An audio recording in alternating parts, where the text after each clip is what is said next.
really good to be here with you at the RJC and see so many familiar faces that are united behind one common goal, and that is to elect more Jewish Republicans.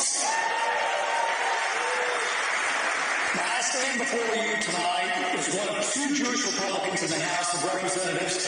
By the way, in November we're going to elect the third, so we're going to go by 50%.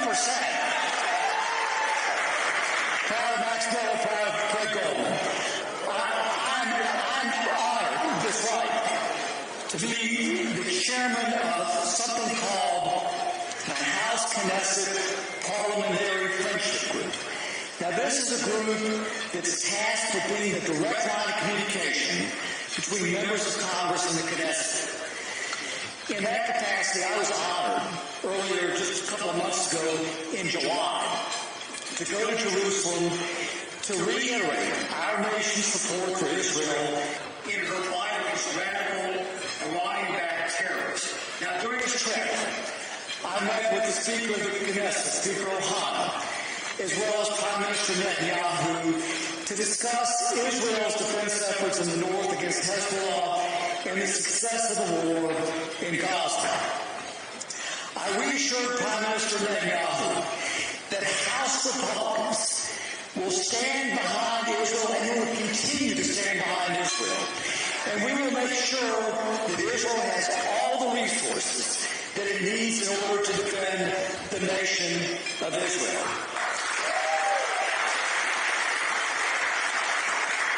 Now, you all know this. Today we're facing a threat of greater magnitude than just killing and destruction.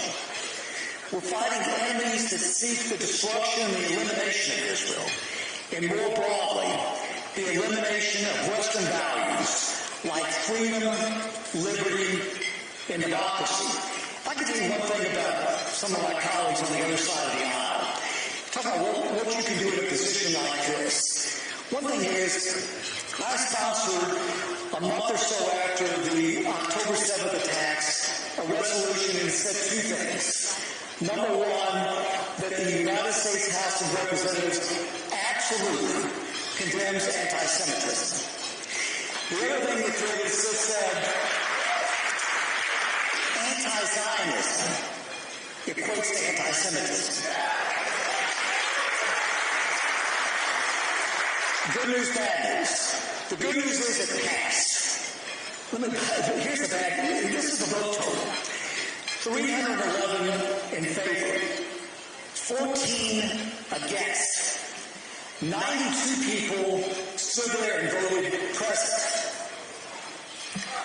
Now, you may be asking yourself, who are these schmeckles? Well, you probably know who they are.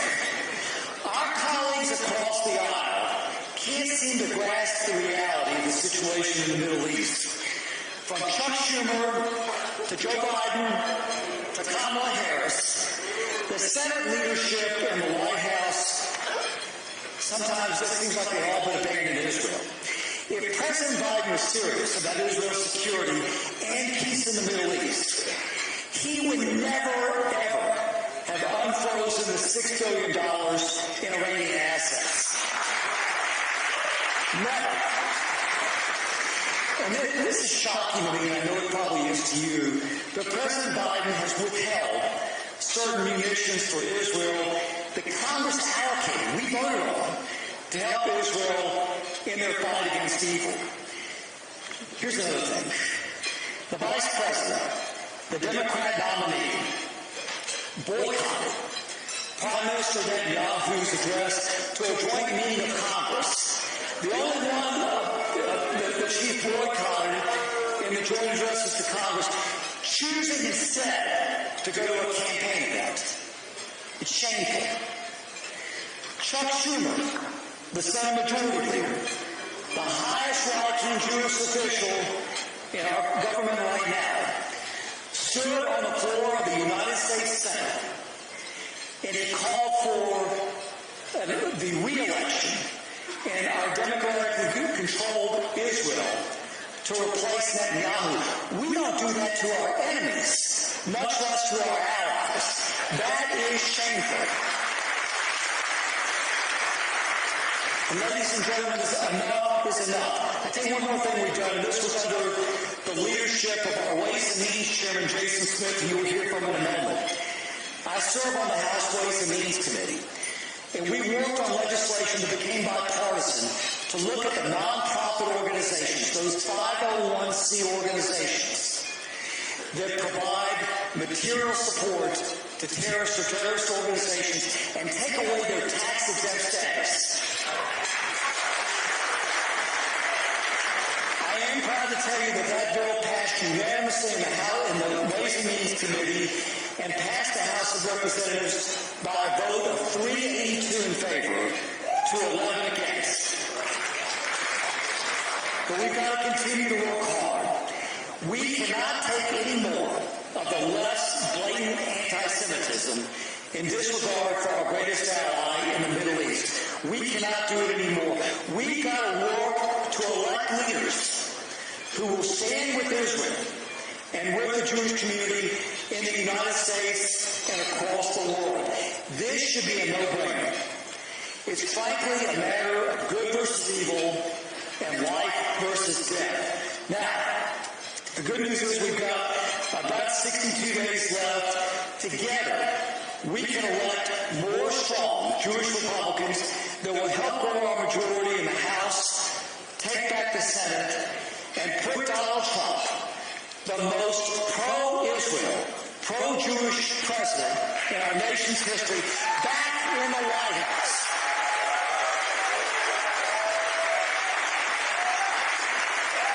And ladies and gentlemen, it starts right here. We can do that and run the trifecta, but we've got to work hard, and we've got to make sure that every vote counts, and I know that we will. Lastly, if I can, because you are all here, you all work hard to support the RJC. The Republican Jewish Coalition works hard to make sure that candidates like me get elected and re-elected. So without your support, we can't do it. We need your continued support. We need the continued leadership of Norm Coleman and Matt Brooks, who do a great job leading the Republican Jewish Coalition. I'm committed to this fight. I'm committed to electing more like-minded Republicans to the House and to the Senate, and to make sure that we get Donald Trump back in the White House. May God bless you all. May God bless the United States of America. Thank you all very much. Thank you.